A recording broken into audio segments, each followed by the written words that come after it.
Madame, Messieurs, assalamu alaikum wa rahmatullahi ta'ala wa barakatuhu. Bienvenue dans votre journal de ce 22 du Jumada Oula 1443 Hijr. Les principaux titres. 10e congrès ordinaire de l'Association des jeunes musulmans en Côte d'Ivoire a tenu au groupe scolaire Ina d'Abobo Biabou. El Hadj Kamisoko Amadou est le nouveau président de la GMCI. Il succède à El Hadj Omar Tamega.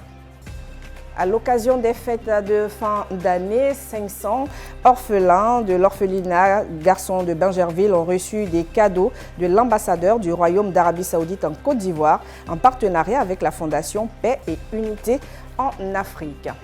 Hors de nos frontières, l'Afrique du Sud a entamé une semaine de deuil national suite à la disparition de Desmond Tutu, l'icône de la lutte contre l'apartheid, qui sera honorée jusqu'à la veille de ses obsèques prévues pour le 1er janvier 2022. Le 10e congrès de l'Association des jeunes musulmans en Côte d'Ivoire, AGMC, a clos dimanche ses assises au groupe scolaire Ina d'Abobo Biabou. Au terme des 4 jours de travaux, c'est El Hadj Kamisoko Amadou qui succède à Omar Tamega à la tête de l'organisation. Kanate Kassoum. Comme tous les 3 ans, l'Association des jeunes musulmans en Côte d'Ivoire bat le rappel de cette troupe à travers les différentes régions du pays. Objectif: dresser le bilan des actions, mais aussi renouveler les instances. Pour l'occasion, le choix a été porté sur El Hadj Kamisoko Amadou pour prendre la tête de l'association trentenaire. Bon, c'est un sentiment de joie et je remercie le président parce qu'il me donne l'occasion de payer une dette. Parce qu'il faut dire que j'ai tout fait à l'AGMC et l'AGMC m'a tout donné. Du travail femmes aux enfants, j'ai tout à l'AGMC. Donc aujourd'hui, c'est l'occasion pour moi de faire le retour à l'AGMC.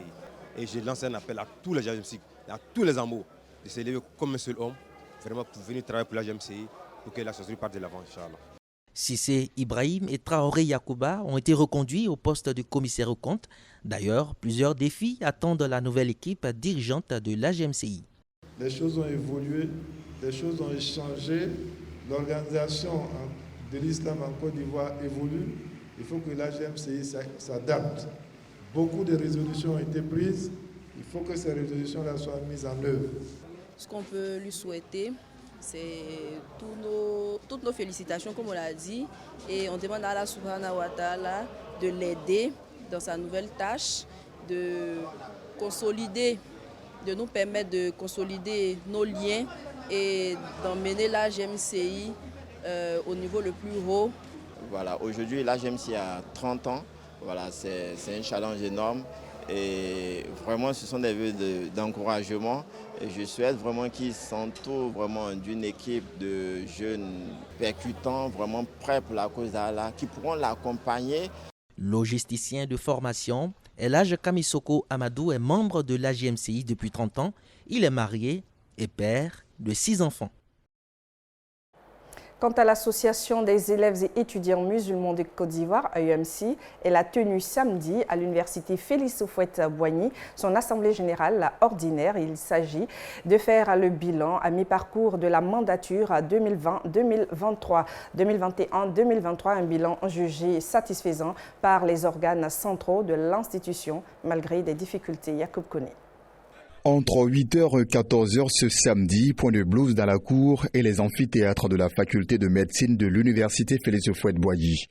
Des djellabs et des voiles parmi les tenues ordinaires ont colonisé les lieux. Les AEMCistes de toutes les régions du pays sont sortis massivement pour écouter et discuter les rapports des organes centraux sur la première année de gestion du bureau exécutif dirigé par l'Amir Ndombele Brahima. Le premier responsable de la fêtière des élèves et étudiants musulmans du pays se réjouit du respect jusque-là du calendrier des activités qui lui a été soumis en janvier 2021.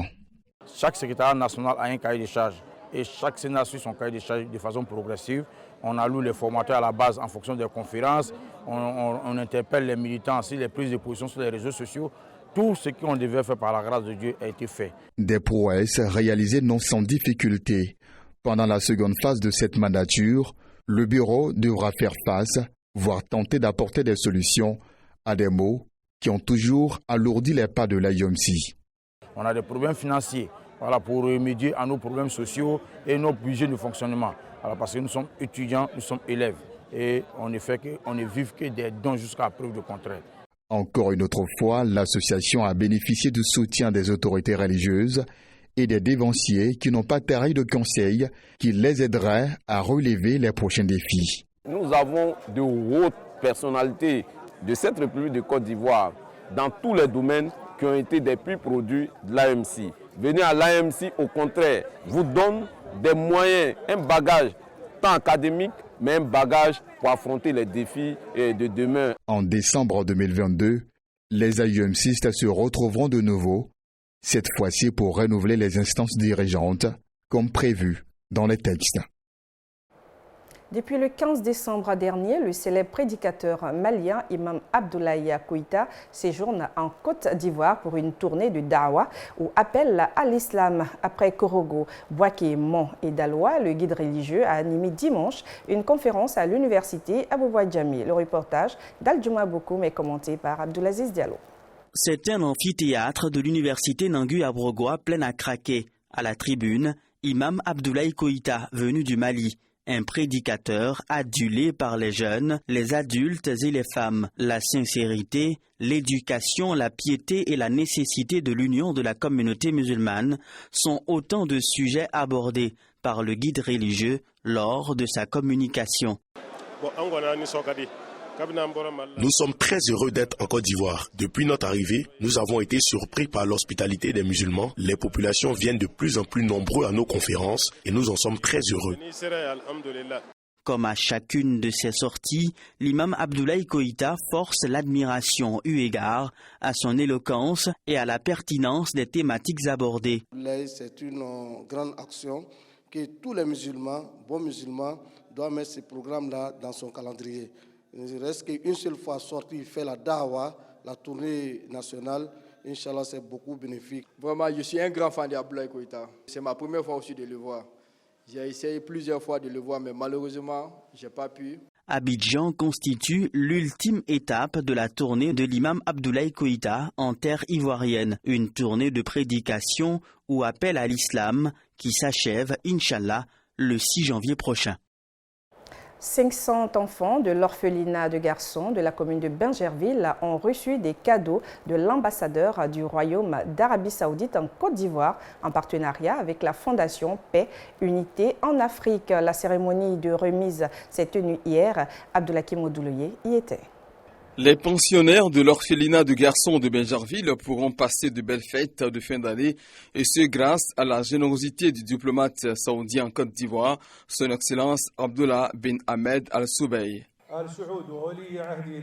Je suis honoré et heureux de faire partie des participants à la cérémonie de distribution des cadeaux du Nouvel An 2022 pour les enfants de l'orphelinat de Bingerville sous le parrainage de l'association Paix et Unité en Afrique.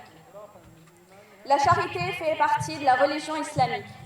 Un musulman offre bonté et aide à toutes les personnes en besoin, qu'elles soient proches ou lointaines, musulmans ou non musulmans.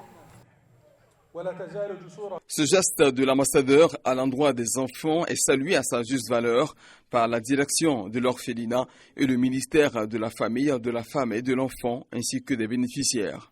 Excellence, vous êtes chez vous et merci encore une fois de rendre heureux ces enfants par ces temps difficiles. La Noël est toute gagnée pour eux et nous souhaitons bien d'autres Noëls en votre présence. Je vous remercie. On a été doublement heureux et frappé par non seulement l'humilité de son Excellence qui s'est déplacé lui-même, voilà, l'humilité de son Excellence qui s'est déplacé lui-même, mais encore surtout le geste de solidarité envers ces orphelins-là. Je dis merci à son Excellence, l'ambassadeur, pour les cadeaux qu'il nous a offerts. L'orphelinat de garçons de Bingerville enregistre 250 pensionnaires. Outre les orphelins, on y trouve aussi des enfants qui ont leurs parents en vie, mais dont la cellule familiale ne peut pas garantir l'épanouissement.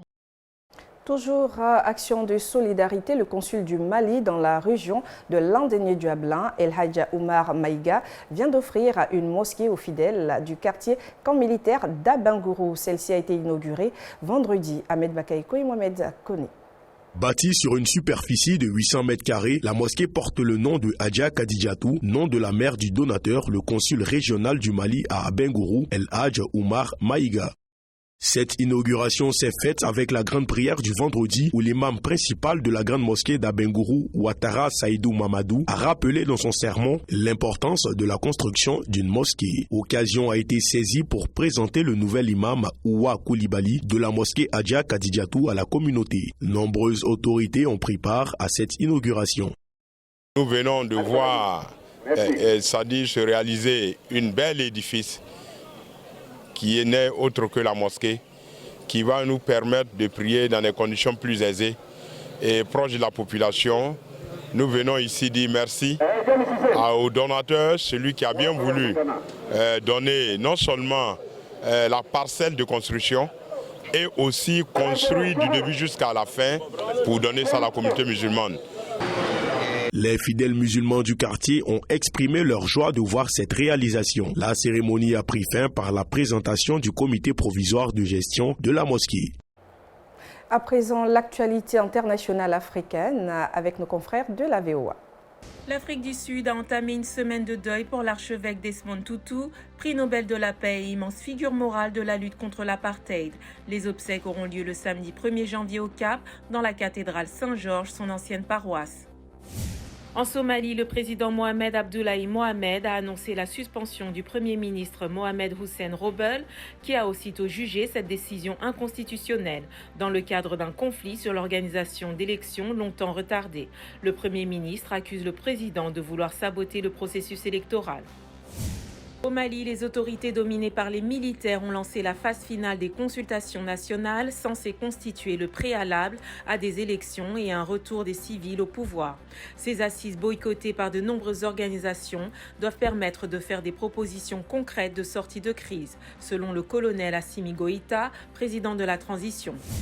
Les corps de 28 migrants se sont échoués sur la côte ouest de la Libye après le naufrage de leur bateau, a déclaré dimanche un responsable de la sécurité, la dernière tragédie sur la route migratoire la plus meurtrière au monde. La Libye est devenue un point de départ clé pour les migrants africains et asiatiques qui tentent désespérément d'atteindre l'Europe. Et c'est la fin de ce journal. Merci de votre aimable attention. L'info continue sur notre site web albayan.info ainsi que les réseaux sociaux. Bonne suite du programme sur votre chaîne. Wassalamu alaikum wa rahmatullahi ta'ala wa barakatuh.